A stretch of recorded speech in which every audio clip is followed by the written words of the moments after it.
மழை பெஞ்சா தேங்காயை வச்சு கும்பிட்டுட்டு டிவிக்கே டிவிக்கே டிவிக்கே டிவிக்கே டிவிக்கே டிவிக்கே டிவிக்கே டிவிக்கே அப்படின்னு ஆடுனா மழை நின்று எந்த மனப்பயடா சொல்லி கொடுத்தது?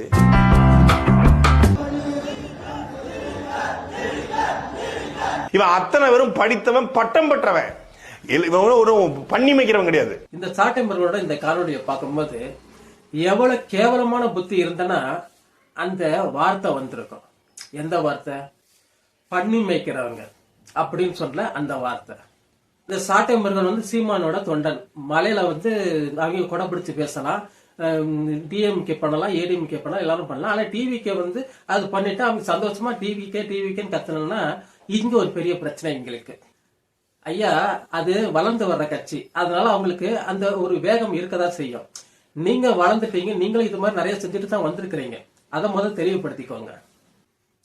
ஓ மனசுல பண்ணி மேய்க்கிறவங்கள கீழ்த்தரமா நினைக்கிறதுனாலதான் உனக்கு அந்த வார்த்தை வாயிலிருந்து வருது. அப்ப நீ எப்படி சமத்துவத்தை பத்தி எப்படி பேசுறதுக்கு உங்களுக்கு எல்லாம் லாயக்கு என்ன இருக்குது? எப்பவுமே சொல்றதா என்ன மயத்துக்கடா நீங்க சமத்துவத்தை பத்தி பேசுறீங்க. பண்ணி மேய்க்கிறவங்க தரக்குறைவா நீங்க நினைக்கிற இடத்துல சமத்துவம் எங்க வந்துச்சு? சமத்துவமே வரல. இந்த சாட்டை முருகன் வெறும் முருகனே வச்சிருக்கலாம். அது என்ன சாட்டைன்னு தெரியல. சாட்டை சேனல் வச்சிருந்தாலும் இவர் சாட்டையால அடிக்கிறாப்புல என்னன்னு தெரியல.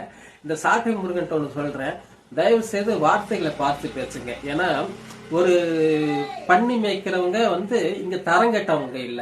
நீங்க சொன்னது அதுக்கான அர்த்தமா தான் தெரியுது. தரங்கட்டவங்க மாதிரி சொல்ற மாதிரி இருக்கு. பண்ணி மேய்க்கிறவங்க சொன்னது தரம் இல்லாத வார்த்தை. அதனால தயவு செய்து இனிமேல் பேசும்போது தரத்தோட பேச பழகிக்கோங்க.